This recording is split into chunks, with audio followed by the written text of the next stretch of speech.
రామేశ్వర శర్మ గారు అఖిల తెలంగాణ బ్రాహ్మణ సేవా సంఘ సమాఖ్య అధ్యక్షులు.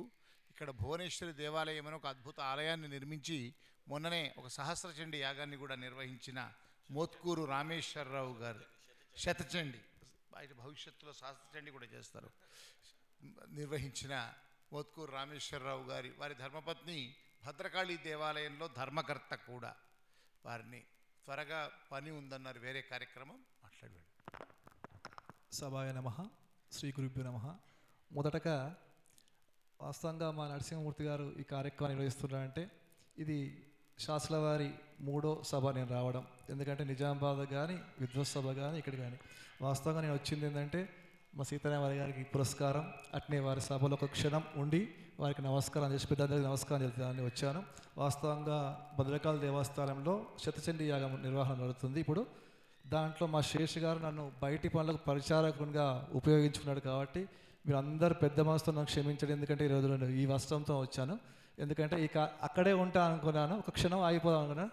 పెద్ద మనసుతో అందరూ నన్ను క్షమించండి, ఎందుకంటే నేను పరిచారకునిగా పనిచేస్తున్నాను కాబట్టి తప్పకుండా ఈ వస్త్రం ధరించాను. శాస్త్రుల వారి సేవ, ఎందుకంటే అచలాపురం కన్నా ఉన్న ఆ విద్యా ఆలయంలో చాలామంది విద్యార్థులు తయారై ఈరోజు ఈ దేవాలయం మా కోటయ్య గారి కుమారుడు రామన్న అనుష్ఠానం చేస్తున్న మా భద్రకాళి దేవస్థానంలో సీతారామయ్య గారి కుమారులైనటువంటి మా సురేష్ అన్న వాళ్ళు, రమేష్ అన్న వాళ్ళు కూడా అక్కడ అనుష్ఠానం ఇంత పారాయణం చేస్తున్నారంటే వారి చలువ మా నరసింహమూర్తి గారు ఉన్నారు. ఎందుకంటే వారి పరంపర వరంగల్లో కూడా కొనసాగుతుంది శాస్త్ర వారు గొప్పవారు. ఇక మీట కూడా తెలంగాణ బ్రాహ్మణ సేవా సంఘ సమాఖ్య తప్పకుండా ఓ సంవత్సరం పాటు ఇంకా ఈ విశ్వనాథ శాస్త్రి గారి పేరు మీద, అలాగే పట్లూరు సోమయాజి గారి పేరు మీద, అలాగే పాలకుర్తి నరసింహరామ సిద్ధాంతి గారి మీద, వీరి పేరు మీద తప్పకుండా కార్యక్రమాలు నిరంతరం కొనసాగిస్తామని ఈ సభాముఖంగా తెలియజేస్తూ, ఈ మధ్యకాలంలో చాలామంది యతీశ్వరులను, అలాగే మొన్ననే కాశీలో తెలుగు సంగమం అని గొప్ప కార్యక్రమం నిర్వహించి ప్రతి ఏటా మన రాష్ట్రంలో ఈ తెలుగు ప్రాంతంలో విశిష్ట సేవలు మన బ్రాహ్మణ సమాజానికి అందించిన వ్యక్తులను గుర్తించి గురు సత్కారం చేస్తున్నటువంటి గొప్ప వ్యక్తి మా దర్శనం వెంకన్న. ఎందుకంటే మన నగరంలో ఎట్లాంటి కార్యక్రమాలు నిర్వహించవచ్చు, కానీ నార్త్ ఇండియాలో అక్కడికి వెళ్ళి మన ప్రాంతం కాదు, మన భాష కాదు, మన భోజనం కాదు, అట్లాంటి దగ్గర నిజంగా గంగాప్రహం లాగానే చాలామంది సమూహాన్ని అక్కడ తయారు చేసి అక్కడ ఒక కార్యక్రమం నిర్వహించిన గొప్ప విషయం.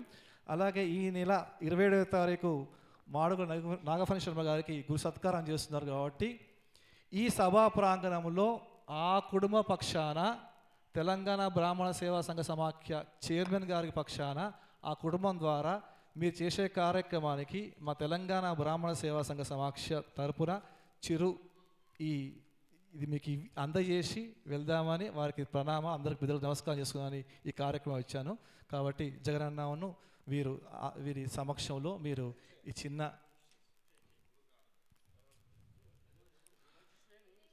ఇది నాగఫణి శర్మ గారి కార్యక్రమానికి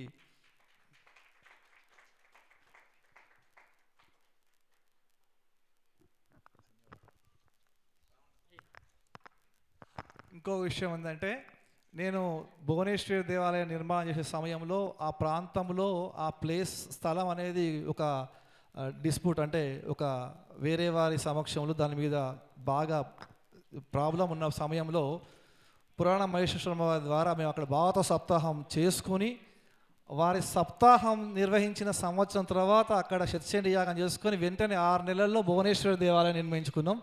వారికి ఈ సభా ప్రాంగణంలో మేము ధన్యవాదాలు చేస్తున్నాం. అలాగే మా సీతారామయ్య గారు, రామకృష్ణయ్య గారు, వీళ్ళ కుటుంబం శాస్త్ర విశ్వనాథ శర్మ గారి విద్యాభ్యాస శిష్యుల పరంపరలో మా భువనేశ్వర దేవాలయం కూడా వారి మేనాలుల్లే మధుశర్మ, శంకర్ శర్మ, అంటే ఈ కుటుంబం వారి వేద విద్య నేర్చుకున్న కుటుంబ ప్రభావంతో దినదినంగా అభివృద్ధి చెందుతుంది. వీరి సేవలు చాలా అద్భుతం.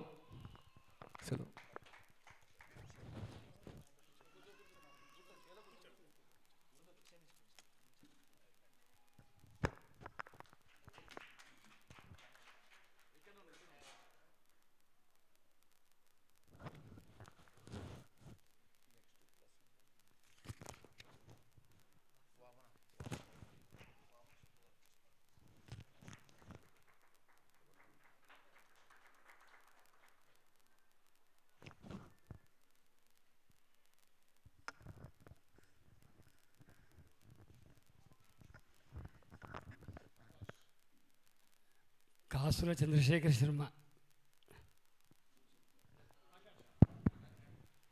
ధన్యవాదాలు.